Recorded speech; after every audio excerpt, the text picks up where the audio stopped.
विधेश्वर संहिता अध्याय 13 सदाचार संध्या वंदन प्रणव गायत्री जाप एवं अग्निहोत्र की विधि तथा महिमा। ऋषियों ने कहा, सूत जी, आप हमें वह सदाचार सुनाइए जिससे विद्वान पुरुष पुण्य लोकों पर विजय पाता है। स्वर्ग प्रदान करने वाले धर्ममय तथा नरक का कष्ट देने वाले अधर्ममय अत्याचारों का वर्णन कीजिए। सूत जी बोले, सदाचार का पालन करने वाला मनुष्य ही ब्राह्मण कहलाने का अधिकारी है। वेदों के अनुसार आचार का पालन करने वाले एवं वेद के अभ्यासी ब्राह्मण को विप्र कहते हैं।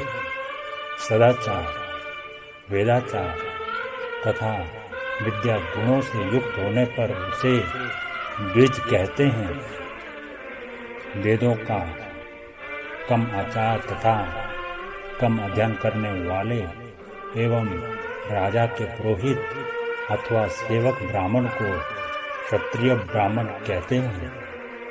जो ब्राह्मण कृषि या वाणिज्य कर्म करने वाला है तथा ब्राह्मणोचित आचार का भी पालन करता है, वो वैश्य ब्राह्मण है तथा स्वयं खेत जोतने वाला शूद्र ब्राह्मण कहलाता है। जो दूसरों के दोष देखने वाला तथा परद्रोही है, उसे चांडाल द्विज कहते हैं। क्षत्रियों में जो पृथ्वी का पालन करता है वह राजा है तथा अन्य मनुष्य राज तत्वहीन क्षत्रिय माने जाते हैं।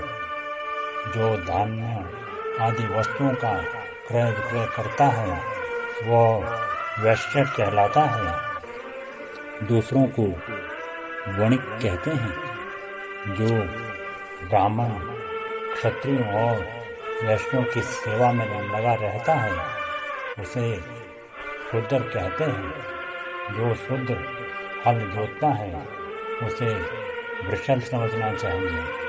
इन सभी वर्णों के मनुष्यों को चाहिए कि वे ब्रह्म मुहूर्त में उठकर पूरब की ओर मुख करके देवताओं का, धर्म का, अर्थ का, उसकी प्राप्ति के लिए उठाए जाने वाले क्लेशों तथा आय और व्यय का चिंतन करें। रात के अंतिम पहर के मध्यम भाग में मनुष्य को उठकर मलमूत्र त्याग करना चाहिए। घर से बाहर शरीर को ढककर जाकर उत्तराभिमुख होकर मलमूत्र का त्याग करें। जल, अग्नि, ब्राह्मण तथा देवताओं का स्थान बचाकर बैठें। उठने पर उस ओर न देखें। हाथ पैरों की शुद्धि करके 8 बार कुल्ला करें। किसी वृक्ष के पत्ते से दातुन करें। दातुन करते समय तर्जनी अंगुली का उपयोग नहीं करें। तदंतर जल संबंधी देवताओं को नमस्कार कर मंत्र पाठ करते हुए जलाशय में स्नान करें। यदि कंठ तक या कमर तक पानी में खड़े होने की शक्ति न हो तो घुटने तक के जल में खड़े होकर ऊपर जल छिड़क कर मंत्रोच्चारण करते हुए स्नान कर तर्पण करें। इसके उपरांत वस्त्र धारण कर उत्तरीय भी धारण करें। नदी अथवा तीर्थ में स्नान करने पर उतारे हुए वस्त्र वहाँ न धोएं। उसे किसी कुएं, बाड़ी अथवा घर ले जाकर धोएं। कपड़ों को जोड़ने से जो जल गिरता है वह एक श्रेणी से ऋतुओं की तृप्ति के लिए होता है। इसके बाद जबाली उपनिषद में बताए गए मंत्र से भस्म लेकर लगाएं। इस विधि का पालन करने से पूर्व यदि भस्म गिर जाए तो गिराने वाला मनुष्य नरक में जाता है। आपोहिष्टा मंत्र से पाप शांति के लिए सिर पर जल छिड़क कर यस्य क्षयाएं मंत्र पढ़कर पैर पर जल छिड़कें। आपोहिष्टा में 3 ऋचाएं हैं। पहली ऋचा का पाठ कर पैर, मस्तक और हृदय में छिड़कें। दूसरी ऋचा का पाठ कर मस्तक, हृदय और पैर पर जल छिड़कें तथा तीसरी ऋचा का पाठ करके हृदय, मस्तक और पैर पर जल छिड़कें। इस प्रकार के स्नान को मंत्र स्नान कहते हैं। किसी अपवित्र वस्तु से स्पर्श हो जाने पर, स्वास्थ्य ठीक न रहने पर, यात्रा में या जल न उपलब्ध होने की दशा में मंत्र स्नान करना चाहिए। प्रातः काल की संध्योपासना में गायत्री मंत्र का जाप करके 3 बार सूर्य को अर्घ्य दें। मध्याह्न में गायत्री मंत्र का उच्चारण कर सूर्य को एक अर्घ्य देना चाहिए। सायंकाल में पश्चिम की ओर मुख करके पृथ्वी पर ही सूर्य को अर्घ्य दें। सायंकाल में सूर्यास्त से 2 घड़ी पहले की गई संध्या का कोई महत्व नहीं होता। ठीक समय पर ही संध्या करनी चाहिए। यदि संध्या उपासना किए बिना एक दिन बीत जाए तो उसके प्रायश्चित हेतु अगली संध्या के समय 100 गायत्री मंत्र का जाप करें। 10 दिन छूटने पर 1 बार तथा 1 माह छूटने पर अपना उपनयन संस्कार कराएं। और सिद्धि के लिए ईश, गौरी, कार्तिकेय, विष्णु, ब्रह्मा, चंद्रमा और यम व अन्य देवताओं का शुद्ध जल से तर्पण करें। तीर्थ के दक्षिण में, मंत्रालयों में, देवालयों में अथवा घर में आसन पर बैठकर अपनी बुद्धि को स्थिर कर देवताओं को नमस्कार कर प्रणव मंत्र का जाप करने के पश्चात गायत्री मंत्र का जाप करें। प्रणव के अ, उ, और म तीनों अक्षरों में जीव और ब्रह्म की एकता प्रतिपादन होता है। अतः प्रणव मंत्र का जाप करते समय मन में यह भावना होनी चाहिए कि हम तीनों लोकों की सृष्टि करने वाले ब्रह्मा, पालन करने वाले विष्णु तथा संहार करने वाले रुद्र की उपासना कर रहे हैं। यह ब्रह्म स्वरूप ओंकार हमारी कर्मेंद्रियों, ज्ञानेंद्रियों, मन की वृत्तियों तथा बुद्धि वृत्तियों को सदा भोग और मोक्ष प्रदान करने वाले धर्म एवं ज्ञान की ओर प्रेरित करते हैं। जो मनुष्य प्रणव मंत्र के अर्थ का चिंतन करते हुए इसका जाप करते हैं वे निश्चय ही ब्रह्मा पद को प्राप्त करते हैं तथा उनको मनुष्य बिना अर्थ जाने प्रणव मंत्र का जाप करते हैं उनको ब्राह्मण तत्व की पूर्ति होती है। इस हेतु श्रेष्ठ ब्राह्मण को प्रतिदिन प्रातः काल 1000 गायत्री मंत्र का जाप करना चाहिए। मध्याह्न में 100 बार तथा साय 28 बार जाप करें। अन्य वर्णों के मनुष्य को सामर्थ्य अनुसार जाप करना चाहिए।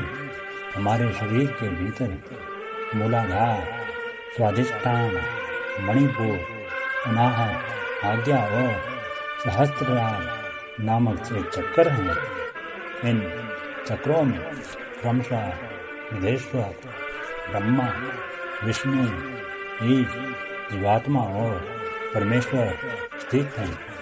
सद्भावना पूर्वक श्वास के साथ सोहम का जाप करें।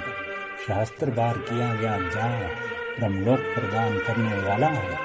100 बार किए गए जाप से इंद्र पद की प्राप्ति होती है। आत्म रक्षा के लिए जो मनुष्य अल्प मात्रा में इसका जाप करता है वह ब्राह्मण कुल में जन्म लेता है। 12 लाख गायत्री का जाप करने वाला मनुष्य ब्राह्मण कहलाता है। जिस ब्राह्मण ने 1 लाख गायत्री का भी जप न किया हो उसे वैदिक कार्यों में ना लगाए। यदि एक दिन उल्लंघन हो जाए तो अगले दिन उसके बदले में उतने अधिक मंत्रों का जाप करना चाहिए। ऐसा करने से दोषों की शांति होती है, धर्म से अर्थ की प्राप्ति होती है, अर्थ से भोग सुलभ होता है, भोग से वैराग्य की संभावना होती है, धर्म पूर्वक उपार्जित धन से भोग प्राप्त है, उससे भोगों के प्रति आसक्ति उत्पन्न होती है। मनुष्य धर्म से धन पाता है एवं तपस्याओं से दिव्य रूप प्राप्त करता है। कामनाओं का त्याग करने से अंतःकरण की शुद्धि होती है। इस शुद्धि से ज्ञान का उदय होता है। सतयुग में तप को तथा कलयुग में दान को धर्म का अच्छा साधन माना गया है। सतयुग में ध्यान से, त्रेता में तपस्या से और द्वापर में यज्ञ करने से ज्ञान की सिद्धि होती है, परंतु कलयुग में प्रतिमा की पूजा से ज्ञान लाभ होता है। अधर्म हिंसात्मक और दुख देने वाला है। धर्म से सुख व अभेद्य की प्राप्ति होती है। दुराचार से दुख तथा सदाचार से सुख मिलता है। अतः भोग और मोक्ष की सिद्धि के लिए धर्म का उपार्जन करना चाहिए। किसी ब्राह्मण को 100 वर्ष के जीवन निर्वाह की सामग्री देने पर ही ब्रह्मलोक की प्राप्ति होती है। एक शास्त्र चंद्रायन व्रत का अनुष्ठान ब्रह्मलोकदायक माना जाता है। दान देने वाला पुरुष जिस देवता को सामने रखकर दान करता है, अर्थात जिस देवता को वह दान द्वारा प्रसन्न करना चाहता है, उसी देवता का लोक उसे प्राप्त होता है। धनहीन पुरुष तपस्या कर अक्षय सुख को प्राप्त कर सकते हैं। ब्राह्मण को दान कर तथा यज्ञ करके धन का अर्जन करना चाहिए। क्षत्रिय बाहुबल से तथा वैश्य कृषि एवं गौरक्षा से धन का उपार्जन करें। इस प्रकार न्याय से उपार्जित धन को दान करने से दाता को ज्ञान की सिद्धि प्राप्त होती है एवं ज्ञान से ही मोक्ष की प्राप्ति सुलभ होती है।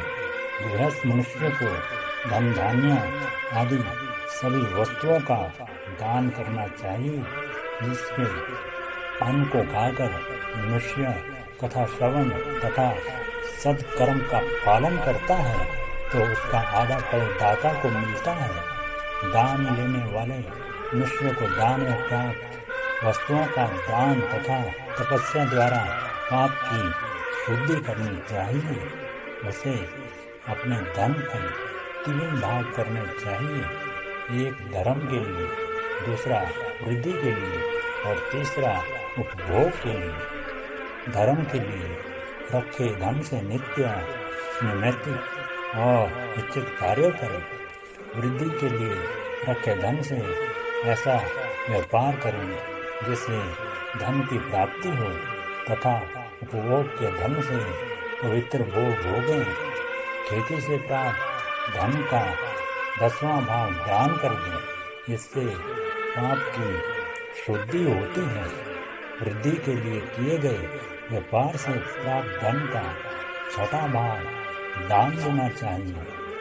विद्वान को चाहिए कि वह दूसरों के दोषों का बखान न करे। ब्राह्मण भी दोषवश दूसरों के सुने या देखे हुए चिन्हों को कभी प्रकट न करे। विद्वान पुरुष ऐसी बात न कहे जो समस्त प्राणियों के हृदय में रोष पैदा करने वाली हो। दोनों संध्याओं के समय अग्नि को विधि पूर्वक दी हुई आहुति से संतुष्ट करें। चावल, धान्य, घी, फल, कंद तथा भविष्य के द्वारा कि थाली पाक बनाएं तथा यथोचित रीति से सूर्य और अग्नि को अर्पित करें। यदि दोनों समय अग्निहोत्र करने में असमर्थ हो तो संध्या के समय जाप और सूर्य की वंदना कर लें। आत्मज्ञान की इच्छा रखने वाले तथा धनी पुरुषों को इसी प्रकार की उपासना करनी चाहिए। जो मनुष्य सदा ब्रह्म यज्ञ करते हैं, देवताओं की पूजा, अग्नि पूजा और गुरु पूजा प्रतिदिन करते हैं तथा ब्राह्मणों को भोजन तथा दक्षिणा देते हैं, वे स्वर्गलोक के भागी होते हैं। हर हर महादेव।